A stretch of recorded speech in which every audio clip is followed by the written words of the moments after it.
My name is Dana Harris, and the night everything snapped didn't come with warning signs or rising voices. It arrived in a single sentence, sharp, precise, and aimed straight at the softest part of me. My sister stood 3 inches from my face, close enough that I could see her mascara flaking at the edges, and pointed at me like I was something stuck to the bottom of her heel. "You're the most disappointing one in this family. Get out of here." She didn't whisper it. She didn't hesitate or stumble. She delivered it like she was announcing something the entire world already knew and had simply been too polite to say out loud. And the worst part wasn't her tone. It was the silence that followed. My parents stood behind her watching me, not with outrage or confusion, but with expectation. Like they were waiting for me to disappear quietly so the evening could return to whatever version of perfect they had planned. I didn't argue. I didn't defend myself. I didn't ask what I had done wrong. I just stared at her finger trembling inches from my nose and felt something inside me shift. A realization I should have reached years earlier. In their eyes, I wasn't a daughter. I wasn't a sister. I was a function, useful only when they needed something. Invisible the second I couldn't provide it. So I did exactly what they wanted. I walked out. I didn't pack a bag. I didn't ask for an explanation. I didn't even take the leftovers they offered earlier. I just grabbed my keys, stepped outside, and let the cold Aurora night slam the door behind me. My hands were shaking, not from sadness, but from clarity. A clarity I had avoided for most of my life. For the next 2 weeks, I did nothing. No calls, no texts, no checking in. I didn't update them or reassure them or pretend everything was fine. And in return, they gave me exactly what I should have expected. Nothing. Not a message. Not a missed call, not even a passive-aggressive, "Are you alive?" notification. It was like I'd been cut cleanly out of the family photo, and they didn't have the energy to glue me back. And honestly, the silence was an answer I hadn't realized I'd been waiting for. Then, on a dull Tuesday afternoon, my phone lit up. Dad. His name flashing on the screen felt foreign, almost out of place. I let it ring twice. Half out of defiance, and half because my hands froze when I saw his contact. When I finally picked up, his voice wasn't calm. It wasn't disappointed. It was panicked. "Dana, why isn't the loan paid?" I blinked into the quiet of my apartment, confused. "A loan? What loan?" He spoke faster, more frantic, like the question itself annoyed him, like I was pretending not to know, like I had ruined something simply by leaving. He kept talking and talking, explaining nothing, accusing everything, until the pieces clicked together, not because he clarified anything, but because I finally understood what kind of mess I had walked away from. The night my sister shoved me out wasn't the end of anything. It was the beginning, because whatever loan he meant, it wasn't mine. And that meant someone had used my name, my information, or my history without me knowing. Suddenly, their silence wasn't absence. It was strategy. Before I tell you how deep that betrayal ran, I want you to understand something important. This wasn't sudden.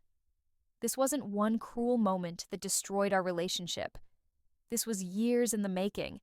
Years of playing the quiet daughter, the responsible one, the fixer, the buffer, the one who filled every gap without being asked. Growing up in Aurora had shaped me in ways I hadn't recognized until much later. From the outside, our family seemed steady, almost picturesque. But inside, there were rules. Unspoken, but absolute. And every one of those rules revolved around my sister, Courtney. Courtney was the chosen one, the golden girl, the center of every plan, every conversation, every decision. She excelled at anything that put her in the spotlight. Team projects, performances, competitions. She glowed under attention, and my parents soaked up that glow like it validated their entire existence. I wasn't jealous. Not then. As a child, I simply learned where I fit. I preferred computers, puzzles, quiet things that didn't need applause. No one said my interests were wrong, just that they weren't worth celebrating. They were background noise compared to Courtney's highlight reel. And little by little, that background role became my identity. Courtney succeeded, and the family soared. Courtney struggled, and the whole house dimmed. My job was simple. Don't add trouble, don't take space, don't require anything. Looking back now, I realize the truth. They didn't want a second daughter. They wanted a support beam, And the night Courtney pointed at me like I didn't belong, I finally stopped holding up the house. Growing up in Aurora, our family's house looked solid from the outside. A neat lawn, tidy windows, the kind of home neighbors admired for its calm and order. But inside, everything ran on a different rhythm, a rhythm that centered around one person, my sister Courtney. She wasn't just my sister. She was the star, the shining example my parents used to prove their own worth. Everything in our home revolved around her needs, her schedule, her successes.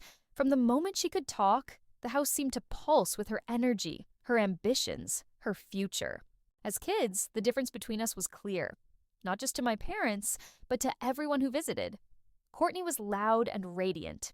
She excelled at team sports, class projects, performances, anything that invited praise and applause. She soaked up attention like a magnet, and my parents made sure to feed that spotlight, always reminding anyone who'd listen of her potential. I wasn't jealous as a child. I simply understood my place. I was the quiet one, the girl who preferred puzzles, computers, and things that didn't demand an audience. My interests were safe, invisible, and largely ignored. No one said they were wrong. They just didn't celebrate them. That silence taught me early that being quiet meant being less visible, less likely to disrupt the carefully crafted family narrative. Courtney's achievements weren't just her own. They were the family's pride. If she won, the whole house seemed to glow with pride. If she faltered, an uneasy hush would fall, like the air itself was holding its breath until she got back on track. I learned to step back, to take up as little space as possible so the house could stay balanced. That habit of shrinking followed me into adulthood, long before I started questioning it. When I began exploring technology, coding, design, digital work, it was a relief to find something that made sense to me. It didn't require applause or approval. It was quiet, precise, and meaningful on my terms. But to my parents, it was a foreign language. They struggled to understand it. They knew Courtney's path. It was traditional, school, internships, exams, law school prep. Mine was remote contracts, clients I'd never meet in person, work done through screens. They tolerated my work the way you tolerate a hobby you don't get. It wasn't real work. It was temporary. Meanwhile, Courtney's future became the family's single focus. The law school applications, the expensive textbooks, the supplies, the emergencies that always seemed urgent and never far away. The costs piled up fast, and whenever money was tight, the solution was me. I bought a new laptop when Courtney's broke during finals. I paid for study materials when her student account ran dry. I covered groceries when my parents' budget disappeared for the month. Each time, it felt like the right thing to do. Nobody asked if I could manage it. Nobody paused to say thanks. They assumed I would. And I did. Little by little, what started as support turned into expectation. If Courtney needed something, I was the logical choice. If my parents hit a rough patch, they called me first. I convinced myself that this was just part of family life, uneven seasons where sometimes one person leans in more. But I didn't see how much of myself I was giving up. The more I gave, the less space I had to breathe. The more I disappeared. When I finally moved into my own place near downtown Aurora, I thought I'd found freedom. My apartment was quiet. My income was mine. I worked remotely for 2 tech clients. Small projects, back-end fixes, system integrations. The work wasn't glamorous, but it was steady. And for the first time in years, my money wasn't tied to anyone else's expectations. I managed my own schedule. I tracked my progress. I felt a control I hadn't known before. But independence didn't create distance. Instead, it pulled me closer to the family's needs. Whenever bills became overwhelming, my parents turned to me without hesitation. A car repair for mom, a missed utility payment, a textbook Courtney couldn't afford, all came with the same tone, as if asking me was natural. Expected, I paid quietly, not wanting tension. I convinced myself it was temporary. Then there was Alan Pierce, Dad's trusted friend and financial advisor. Alan worked in real estate, but he carried himself like a man who held everyone's fate in his hands. He spoke in confident absolutes, especially about family finances. When Alan learned I worked in tech, he treated me like a child tinkering with machines, not someone managing contracts and budgets. My parents listened to him like gospel. He'd say things like, "Those with flexible incomes should naturally contribute more to family." Dad repeated that line like a script. That was the moment generosity turned into obligation. Courtney's law school exams intensified. Expenses grew. My parents' calls increased. Each time, the unspoken message was clear. I was the safety net. I tried to ignore the discomfort, told myself it was temporary. Easier than facing why the burden always fell on me. The requests got bigger. Deadlines, emergencies, urgent transfers. Even when I hesitated, decisions felt made before I spoke.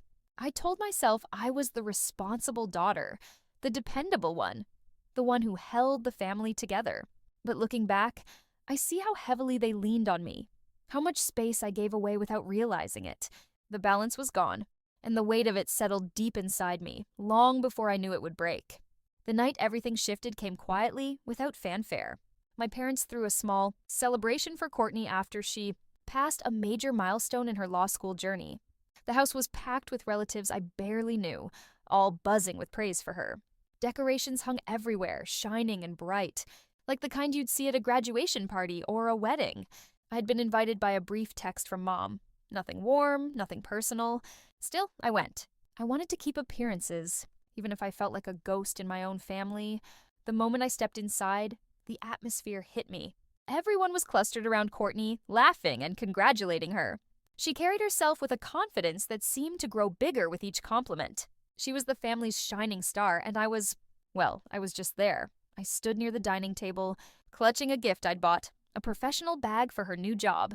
It sat unopened on a chair, unnoticed, watching the room celebrate. Courtney, while barely glancing my way, left a weight in my chest. I tried to blend into the background, like I always did, but that night it felt impossible. The noise around me made the silence I felt inside deafening. When Dad raised a toast, the room filled with admiration for Courtney. Everyone applauded, and I clapped too, but my smile was forced. The attention wasn't the problem.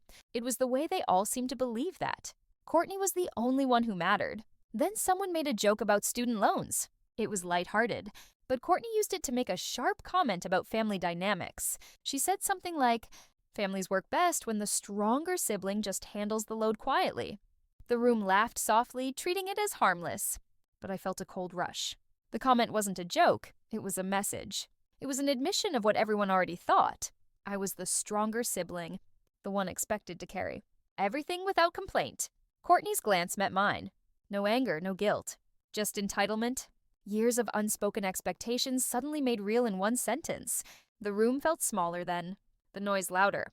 My heart heavier, I stood still, fighting the pressure behind my ribs that wanted to break free. Every favor I'd done, every financial burden I'd taken, every moment I'd sacrificed. It was all treated like it didn't matter. They relied on me, but they never thanked me. And as I stood there, surrounded by people who only saw Courtney's story, something inside me shifted, not into anger, but clarity. I realized how much I'd given up just to keep the peace. That night didn't break us, but it cracked the foundation. Afterwards, when the noise died down and I was alone with my thoughts, I started seeing everything more clearly.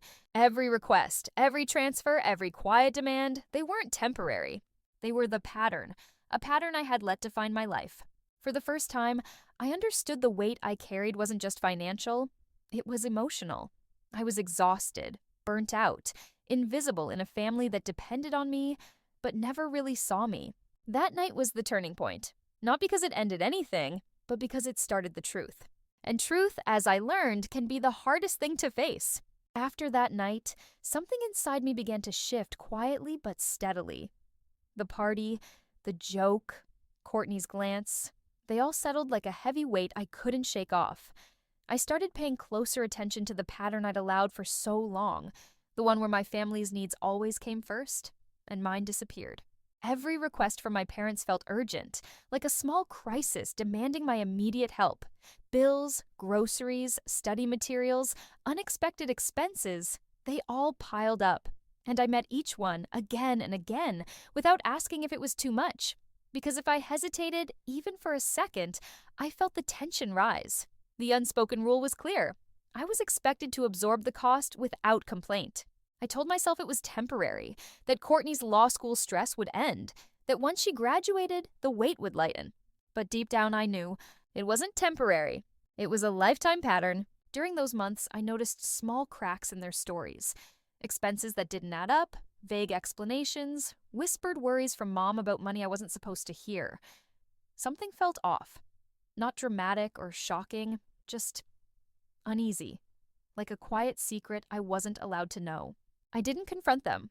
I stayed silent, observed, let the uneasy feeling settle in my gut. Around that time, I met Nathan Brooks through work. Nathan was a systems coordinator, someone who managed his responsibilities with clear boundaries. He separated work from personal life with precision, and he never let others cross that line. Watching him, I began to realize how much I had blurred my own boundaries, how easily I'd let my family's expectations consume my time, my energy, and my money. His example wasn't advice, it was just a different way of living. And it made me wonder, what if I didn't have to carry it all? The emotional toll grew heavier.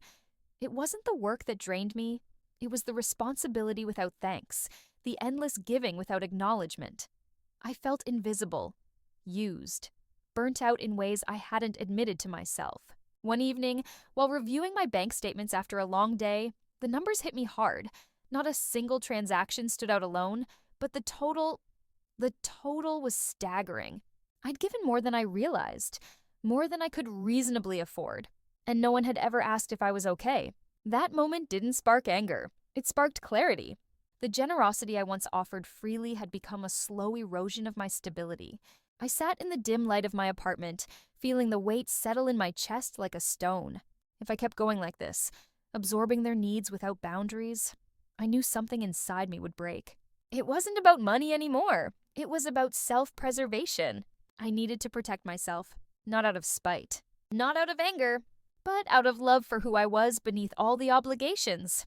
That night marked the beginning of a long journey, one I wasn't sure I was ready for yet, but it was necessary, because loving others didn't mean losing myself. And sometimes walking away was the only way to find peace. The turning point came quietly one afternoon when a letter arrived from the bank. The envelope looked ordinary, but the words inside forced everything into sharp focus. It mentioned an account linked to my name, one I had never opened, with a past due balance that made my stomach drop. Someone had used my identity without permission. It wasn't a shock. It was the last piece of a puzzle I'd been trying to ignore. The timing, the secrecy, the way everything had been quietly slipping away from me, it all made sense now. I knew who had crossed the line. Courtney. I pulled out every document I'd kept over the years. Bank statements, receipts, transfer records, every favor and payment I'd made. As I sorted through them, the full shape of the betrayal became clear. It wasn't a single act of selfishness. It was a pattern of entitlement that had grown so deep, no one questioned it anymore. I called the bank, then an attorney. The conversations were clinical, filled with facts and numbers instead of emotions. Each step distanced me from the person who had silently carried this burden without complaint. What hurt the most wasn't the money lost. It was the realization that my family had always seen me as someone to be used, not someone to be valued. When my parents reached out in panic, begging for help to fix the situation, I listened but no longer felt the pull to fix what had been broken for years. Their urgency couldn't erase the damage, nor the years I'd spent disappearing to keep them afloat. Cutting ties wasn't a dramatic scene. There was no shouting or tears. It was a quiet decision born of years of imbalance and quiet sacrifices. I stepped away, not for revenge, but for self-preservation. In the silence that followed, something unexpected grew inside me. Peace. Not the fragile peace I had once chased by staying invisible, but a grounded, steady peace rooted in belonging, to myself first. The silence gave me space to reflect on everything I'd learned. Boundaries don't just protect finances, they protect identity. A family that demands without acknowledging cost isn't building unity, they're consuming it. Moving forward, I carry one clear lesson. Loving people doesn't mean carrying their burdens to the point of losing yourself. Walking away isn't cruelty when staying would mean losing who you are. It's an act of courage, a reclaiming of self. And for the first time in a long time, I feel free.